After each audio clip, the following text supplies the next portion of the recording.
જો મેડમ બરોબર લાગી ગયો છે, હવે એકવાર ચેક કરી લ્યો. હા ઓકે બરાબર છે, પણ ફોનમાં તો દેખાશે ને? અરે, એકદમ પરફેક્ટ દેખાશે. એમાં હમણાં બધું સેટિંગ કરતો એટલે પરફેક્ટ તમને આવી જશે એની અંદર. હા તો કઈ વાંધો નહીં.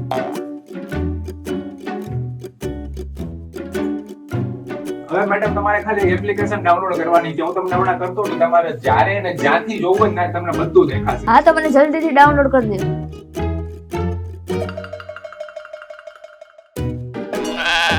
આ હું છે બધું શું છે? શું દેખાતું નથી?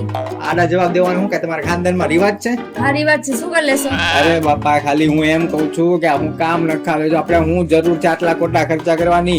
હવે ખોટા ખર્ચા નથી, આ તો દેખરેખ રે કે કોણ આવે છે ને કોણ જાય છે એટલા માટે. એટલે પણ આપણે ક્યાં દેખરેખ રાખવાની જરૂર છે? બધા જાણીતા તો આવતા હોય છે, પછી હું એ તો મને ખબર છે કે આપણે ક્યાં જરૂર છે. એ જ તો કહું છું તને હું. આ તો વેકેશન પડ્યું ને મારે જવું છે ઘરે રોકાવો, તો આ મને થયું કે ચાલો નખાવી દઉં. પણ દેખરેખ રાખવા હાટું હું તો છું અહીંયા. તમારી નજર બધી જગ્યાએ ન જાય ને એટલા માટે ત્યાં નખાવ્યો છે. એટલે હું તો કઈ તારા ઘરે જઈને અહીંયા આખો દિવસ મોબાઈલ માંથી અહીંયા જોઈશ કોણ આવે છે ને કોણ જાય છે એમ. આટલો વિશ્વાસ નથી એટલે તો નખાવ્યો છે ને એટલો બધો ખર્ચો કર્યો છે. હવે જોઉં છું કે મારા ગયા પછી કોણ આવે છે ને કેટલી પાર્ટીઓ થાય છે. આવી પત્ની ભગવાન દુશ્મન નહીં નો આપે.